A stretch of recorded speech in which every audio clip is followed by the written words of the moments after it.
Kembali di spesial program, pemirsa, sebagai informasi kami sudah mencoba untuk menghubungi pihak dari PDIP sebagai satu-satunya partai di parlemen yang mendukung sistem tertutup, namun semuanya berhalangan untuk hadir. Oke, baik. Nah, sekarang juga kita akan kembali meminta tanggapan dari Mas Suri. Ini banyak sekali catatan dari narasumber yang lain, termasuk jangan salahkan sistem terbuka atau tertutupnya, tapi mungkin koreksinya adalah ke partai politiknya. Termasuk juga tadi banyak juga keresahan nih atas permohonan yang disampaikan oleh klien Anda. Apa tanggapan Anda? Ya, pertama saya akui lah, partai politik Indonesia tidak kunjung modern. Banyak feodalisme, hal yang sifatnya tadi struktur yang terlalu kaku, membirokratis, sehingga tidak menampung seluruh aspirasi kita semua. Undang-undang pemilu partai politik sendiri itu sudah 10 tahun lebih tidak ada perbaikan yang berarti. Jadi apa? Jadi mereka sibuk mengurus pemilu, tapi tidak sibuk mengurus dirinya sendiri, yaitu partai politik. Inilah hal-hal yang usang yang menurut saya partai politik juga harus memodernisasi diri untuk menyesuaikan dengan generasi-generasi muda. Apakah generasi muda cukup tertarik untuk gabung dalam partai politik?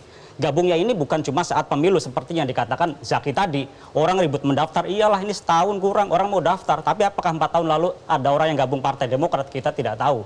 Apakah Partai Demokrat ini melakukan kaderisasi secara terukur, terstruktur dan mapan? Kita juga tidak tahu. Inilah yang tadi disampaikan oleh Mbak Titi terhadap kritik atas partai politik itu sendiri.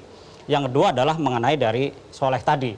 Dia melihat bahwa tidak cukup memahami permohonan saya di Mahkamah Konstitusi. Saya tidak serahkan kepada beliau, apakah beliau paham atau tidak, apakah dianggap tidak sesuai dengan konstitusi atau tidak, itu pandangan dari Muhammad Soleh. Tapi saya rasa dia harus baca lagi. Ada beberapa pasal yang kami uji, pasal 1 ayat 2, pasal 18, pasal 19, pasal 22 ayat 3, bukan pasal 22 ayat 3. Jadi Soleh juga harus baca lagi lah begitu. Dan Soleh juga harus lihat bahwa Mahkamah Konstitusi tidak semata-mata melihat Undang-Undang Dasar 1945 dan amandemennya sebagai satu-satunya yang diuji. Mahkamah Konstitusi dalam putusannya tahun 2020 bahwa melihat bahwa Mahkamah Konstitusi adalah salah satu yang ada konstitusi yang hidup, living constitution. Jadi Mahkamah Konstitusi tidak terpegang pada fakta-fakta formil dari Undang-Undang Dasar semata, tapi Mahkamah Konstitusi bisa menggali masalah kehidupan kita, masalah yang hidup dalam satu republik kita, sehingga Mahkamah Konstitusi bisa menguji apakah sekarang undang-undang sesuai dengan hakikat masyarakat kita.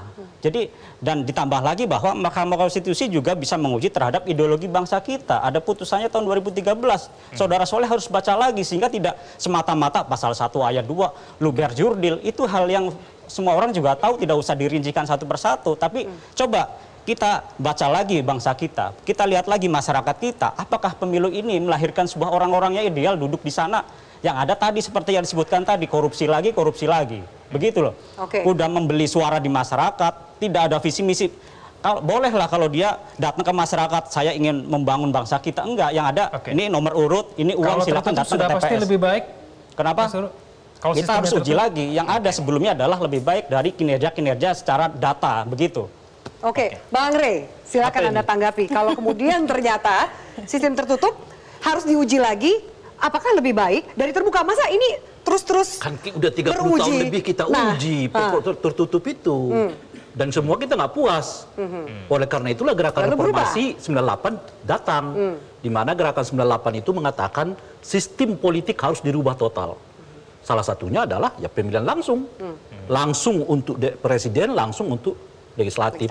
Meskipun langsungnya itu tetap melalui partai politik. Udah 30 tahun kok, terus mau diuji apa? Ada urgensinya nggak sih Anda melihat, atau Anda melihat ini sebenarnya murni inisiatif dari pemohon atau ada pihak lain? Oh, saya nggak tahu, itu tanyakan suruh dia aja kalau dia yang tahu.